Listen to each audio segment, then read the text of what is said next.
Beautiful but deadly. Those are the words used to describe the elusive species at Jurassic Park. Dennis Nedry was the only person on the island during the events of Jurassic Park who encountered the deadly Dilophosaurus, making it one of the rarest dinosaurs in the franchise. Fans of Jurassic will no doubt know that this species has never returned in the films outside of a hologram cameo in Jurassic World, but that is about to change. The spitting, frill-sporting creature will rise again in Jurassic World Dominion next summer. We've got some details about this dinosaur's return, so let's explore everything that we know. The return of the Dilophosaurus was indeed spoiled by the CinemaCon footage descriptions. However, we want to give a spoiler warning here as we go into more detail about what we know about the return of this dinosaur. In Jurassic Park, the Dilophosaurus was one of the first stops on the tour. Remaining hidden from the park guests, the tour guide states that it spits venom and that venom is toxic, causing blindness and eventually paralysis. It is said that InGen bred 17 Dilophosaurs on Isla Sorna, with 5 being moved to Isla Nublar to reside in the aforementioned paddock. InGen's Dilophosaurs are quite unique when compared to their paleontological peers of prehistoric past. The real species is roughly 23 feet long, while InGen's is 4 to 5 feet high and 6 to 7 feet in length. While some have theorized that the animal that takes down Dennis Nedry is a juvenile, this is disputed by behind-the-scenes material stating that they chose to shift the size as an artistic decision, but also by the height of the fences that clearly are for a relatively small species. The dinosaur seen in Jurassic Park, by all accounts, is an adult female. This is supported further by Dominion, but more on that later. Our first and only encounter with this dinosaur takes place just after the halfway point through the movie, when Dennis Nedry is en route to the East Dock with the DNA that he is smuggling off the island into his Barbasol canister for Lewis Dodgson and Biosyn. Compartmentalized. You so that's great. However, his fateful encounter with the Dilophosaurus ensures he does not make it to his destination.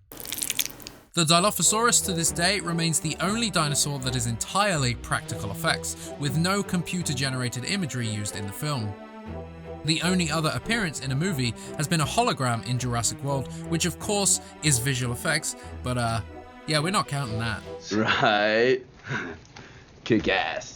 An often overlooked feature of the dinosaur is the venom sac that is hidden at the base of its jaw and throat. This was intended to inflate before the Dilophosaurus spits the venom. The sac was going to fill up with venom before shooting out the mouth, but due to the humidity on the Universal stage, the effect did not work correctly. The venom sacs can still be seen on the animatronic and are featured heavily in concept art and even on the storyboards. We have more information about this feature on our website in an interview with creature artist Rick GALINSON, who is the original creator and puppeteer of the dinosaur itself. Although the Dilophosaurus only appeared in the original Jurassic Park, it certainly has graced its way into numerous toy lines over the years. Beginning with its 1993 Kenner-toy, it also appeared in the 1997 The Lost World toy line, was in the unreleased Chaos Effect Night Hunter line, had a Jurassic Park 3 toy by Hasbro, and was also featured in Hasbro's Jurassic World toy line, not to mention a few other releases in between the movies. Despite the dinosaur never appearing in the sequels, Mattel has continued this tradition and have released numerous Dilophosaurus toys over the years. Safe to say this dinosaur really is an icon of the franchise, despite only appearing once, and in one scene. So, the CinemaCon footage. Shown earlier this year to theatre executives and press, numerous clips and short scenes from Colin Trevorrow's upcoming Jurassic World Dominion were shown, and the most spoilerific would indeed be the Dilophosaurus. According to descriptions, it screams and unleashes its frill.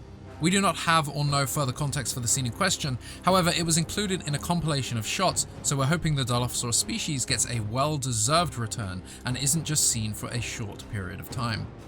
We actually know that a full-body animatronic was made and used in Dominion for this dinosaur, roughly the same size as its Jurassic Park predecessor, and that the colouring is slightly different to what we saw in '93. It's more yellowy green with less defined black stripes, and the frill and crest is orange in colour.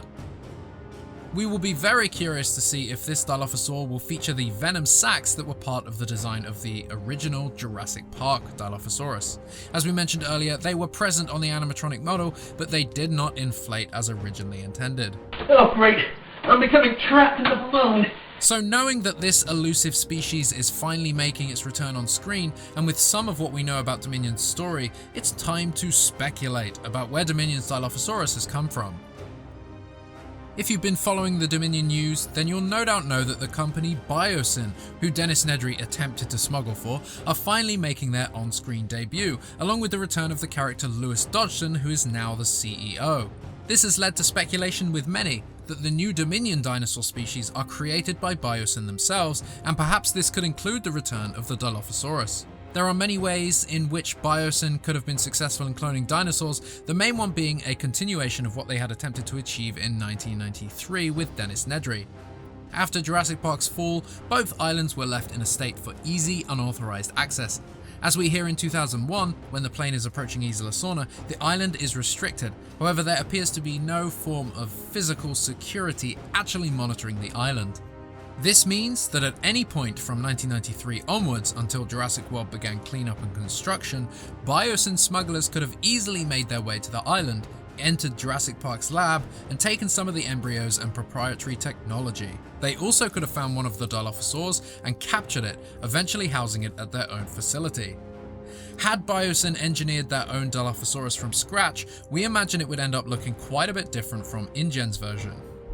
However, as we mentioned earlier, the animatronic used in Dominion is roughly the same size as the one used in Jurassic Park. With the colouring almost the same, there's a strong possibility that this dinosaur came from InGen's original clones, and that the one we see in Dominion either came from Isla Nublar or Isla Sorna. Site B. You mean there are two islands with dinosaurs? All in them? right, you stay out of it. Likewise, while Biosyn might be the main company to contend with Masrani or InGen's work, the ending of Fallen Kingdom showed us that numerous parties globally now have access to this technology. While not seen on screen, we know that the Dilophosaurus was alive and well on the island and could have been captured, brought onto the Arcadia, and eventually sold at auction. Sold. It is not out of reach to wonder if any of the auction buyers in Fallen Kingdom had already, or were planning, poaching trips to the islands themselves to gather more assets. It's fun to think that a group of poachers may have inadvertently stumbled upon the Dilophosaurus nest, which could provide an opportunity to revisit Nedry's final resting place.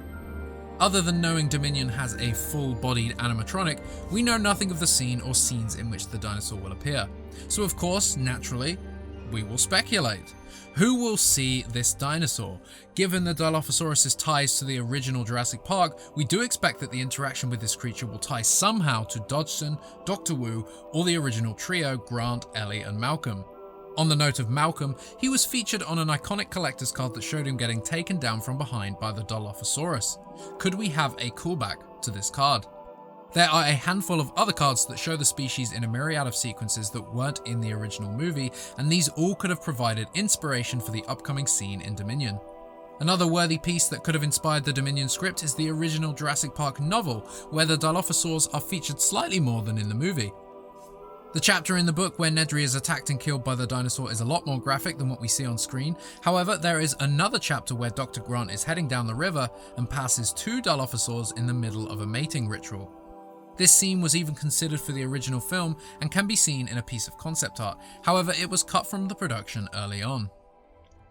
With Dominion opening the door for the Dilophosaurus to have a moment in the spotlight once again, it is exciting to imagine how that scene will play out and how the dinosaur will have a long overdue revival on screen.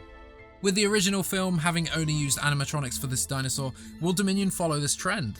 Or will they break this trend and have the Dilophosaur's appearance be a combination of both technologies? We're certainly very excited for this dinosaur's reprisal in Jurassic World Dominion and cannot wait to see how Colin and co will breathe new life into the dinosaur. What is your ideal spitter scene? Or how do you think the dinosaur will appear in Dominion? Let us know your thoughts and ideas down below in the comments, and if you enjoyed this video or are just excited for Dominion, then hit that like button and be sure to subscribe for more Jurassic news. Don't forget to check out the Jurassic Outpost store for Jurassic themed clothing, mugs, masks and more, and check out the video description for discounts and deals with our various partners. As always, head to JurassicOutpost.com for more news and information. It's balloons.